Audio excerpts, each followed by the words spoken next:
महबूब आप आला अखलाक पे फाइज हैं। अब बता, बगैर निकाह की हुई औरत की तरफ प्यार से हाथ बढ़ाना रसूल की शान हो सकती है? हो सकती है? क्या हम इसको मान लें? हम कुरान की माने कि बुखारी की माने?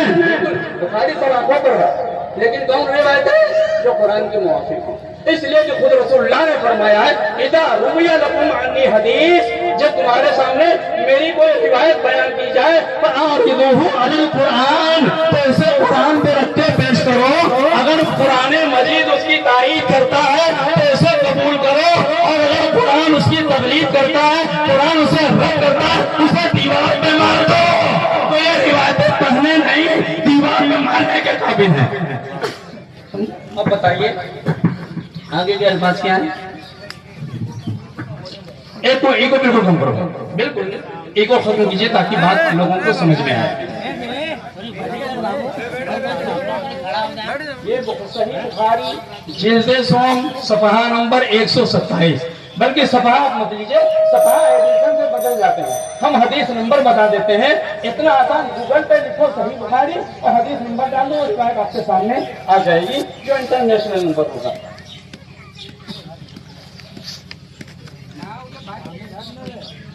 अच्छा, ये हदीस इसमें इस किताब में हदीस नंबर नहीं डाला है, अलबत्ता बाप नंबर डाला है, क्योंकि सब में हदीस नंबर नहीं होता। आप मुझसे बाद में मिलिए। बहरहाल ये देखिए, अगर चाहे फोटो ले सकते हैं। हाँ, सफा नंबर 127। फिलहाल जो मेरे पास नुस्खा है उसमें 127 सफा नंबर एक, ये देखिए सही बुखारी शरीफ जिल्द सोम सफा नंबर 127 है ना।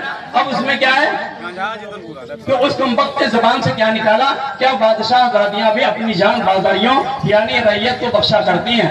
आपने इस सख्त कलमे पर भी क्या, उस औरत के इस सख्त कलमा कहने पर भी रसूलुल्लाह नौज़ बिल्लाह अस्तग़फिरुल्लाह अपनी नहीं बात आ रहे, ये कहने पर भी क्या है, प्यार से उसकी तरफ हाथ बढ़ाया और उसके दिल को तशफ़ी हुई। वो क्या कहने लगी, मैं तुमसे अल्लाह की पनाह चाहती हूँ। यानी वो औरत राजी नहीं है, लेकिन फिर भी मौलवी साहब मुहद्दिस साहब दिखा रहे हैं रसूलुल्लाह है कि बस उस पर आशिक होते चले। अस्तग़फिरुल्लाह अस्तग़फिरुल्लाह अस्तग़फिरुल्लाह, 100 बार 100 बार 1000 बार अस्तग़फिरुल्लाह। खुदा की कसम, ये मेरा रसूल ऐसा नहीं हो सकता। वो रसूल जिसके बारे में खुदावंद कुद्दूस ने फरमाया, बल्कि खुदावंद हकीकत ये मेरे अजीज भाइयों, ये कहते हैं ये सब गुस्ताखे आला हजरत हैं, गुस्ताखे आला हजरत हैं। हकीकत ये है कि ये गुस्ताखे आला हजरत है। आला हजरत की गुस्ताखी ये करते हैं। आला हजरत ने कहीं इन किताबों को, इन रिवायतों पर यकीन नहीं किया है, बल्कि ये क्या कहते हैं, अभी मैं आता हूं उसकी तरफ। फिर आगे क्या कहते हैं कि उसकी तरफ हाथ बढ़ाया, उसके दिल को तशफ़ी हुई। वो क्या कहने लगी, तुमसे मैं अल्लाह की पनाह चाहती हूँ। उस वक्त आपने फरमाया तूने ऐसे की पनाह ली जो पनाह लेने के काबिल है। और फिर आप बाहर आ गए, आपने फरमाया कि उसको एक जोड़ा कपड़े का एहसान के तौर पे दे दो, उसके घर वालों में उसे पहुंचा दो। क्या ये हो सकता है? अगर एक बुखारी में रिवायत आ जाए तो मतलब हम रसूलुल्लाह को ऐसा मान लें? नहीं, खुदा की कसम, मेरा रसूल यहाँ पर औरतों से रिश्ता बनाने नहीं आया था, बल्कि यार मेरा रसूल बेवाओं का सहारा बनने आया था। नफ्स की तस्कीन के लिए नहीं, बेसहारा औरतों का सहारा बन। यही वजह है कि मेरे रसूल अगर किसी को दुल्हन बना के घर में लाए तो फकत एक बीवी है, वो मादर ज़हरा हज़रत खदीजतुल कुबरा है, बल्कि सारी बीवियां रसूलुल्लाह के घर भेजी गई हैं। मेरे रसूल ने किसी को किसी को पैगाम नहीं दिया, किसी को दुल्हन बना के घर में लाए, सिर्फ क्या मादर ज़हरा हज़रत बीबी फातिमा ज़हरा की माँ को दुल्हन बना के लाए। अभी आपने देखा रिवायत पेश की हमारे आलिम साहब ने कि यही रसूलुल्लाह के बारे में 9 बीवियों आज की है नहीं। तो ये जो ताल्लुकात हैं, आप ये बताइए क्या ऐसा हो सकता है रसूल औरों को, उम्मती को हुक्म कुछ और दे, अपना खुद और करे? अच्छा, तो यहाँ तो अभी कोई खड़ा होकर कह सकता है हाँ तो मौलाना साहब तुम ऐसा कैसे कहते हो, रसूलुल्लाह सल्लल्लाहु अलैहि वसल्लम ने 9 बीवियां रखी, हालांकि हम उम्मतियों के वास्ते 4 ही का हुक्म दिया है।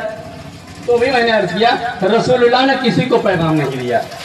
رسول اللہ کے ازواج میں خدا کی قسم بہت ایسی تھی جو گھر میں کنیز کی حیثیت سے رہتی تھی. یہی وجہ ہے اگر رسول اللہ کو اپنے نفس کی تسکین اتنی مقصود تھی تو آخر دیگر ازواج سے کوئی بچہ کیوں نہیں ہے؟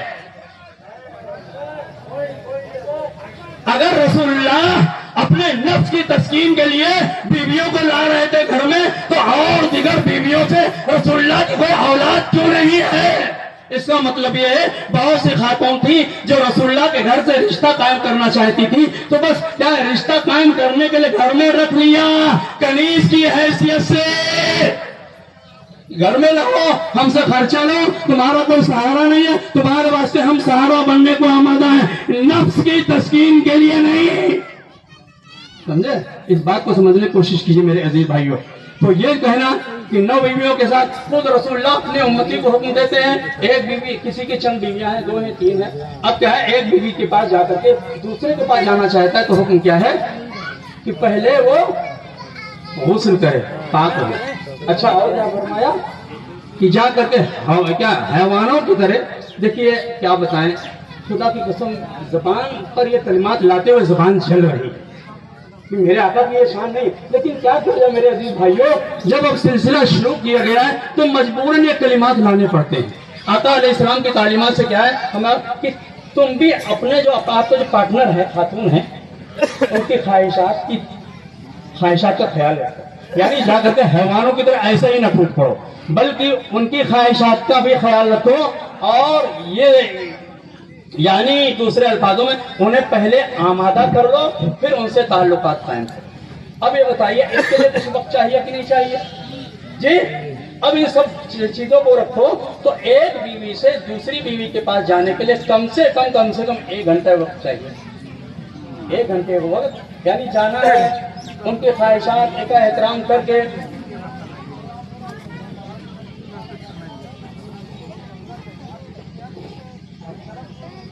ان کا خواہشات کا احترام کر کے تو 1 گھنٹہ چاہیے. اب بتائیں 9 بیویوں کے پاس جانے کے لیے 9 گھنٹے, یہ فزیکل طور پہ سمجھے, کرامات کے طور پر نہیں ہے. کسی سے پوچھے کوئی نہیں کہے گا کہ یہ کرامات کے طور پہ. بے شک سرکار غوث اعظم گئے تھے لیکن وہ کرامت کے طور پہ گئے تھے, سمجھے. اب یہاں پر یہ کہنا کہ امتی کو دوسرا حکم ہے, خود رسول اپنے لیے دوسرا حکم. اب کہا گیا, اب سوال یہ ہے, اسی روایت میں یہ کہا گیا کہ رسول اللہ پوچھا گیا کیا رسول اللہ کو اتنی طاقت دی گئی تھی, تو کہا گیا ہاں رسول اللہ کو تو 30 بیویوں کی طاقت دی گئی تھی. تو اب سوال یہ ہے, جب رسول اللہ کو 30 بیویوں کی طاقت دی گئی تھی تو پھر دیگر بیوی سے بچہ کیوں نہیں ہوا؟ کیا سب بانج بن کے آئے تھے رسول اللہ کے گھر میں؟ اللہ تعالیٰ نے اپنے محبوب صلی اللہ علیہ وآلہ وسلم کی زوجیت میں سوائے ایک بیوی کے جتنی بیویاں دیا سب بانج آئی تھی کیا؟ مطلب یہ ہے کہ صرف وہ رسول اللہ چاہتے تھے کہ بیوہ ہے ان کا سہارا بننے کے لیے, ان کو سہارا دینے کے لیے گھر میں جگہ دی.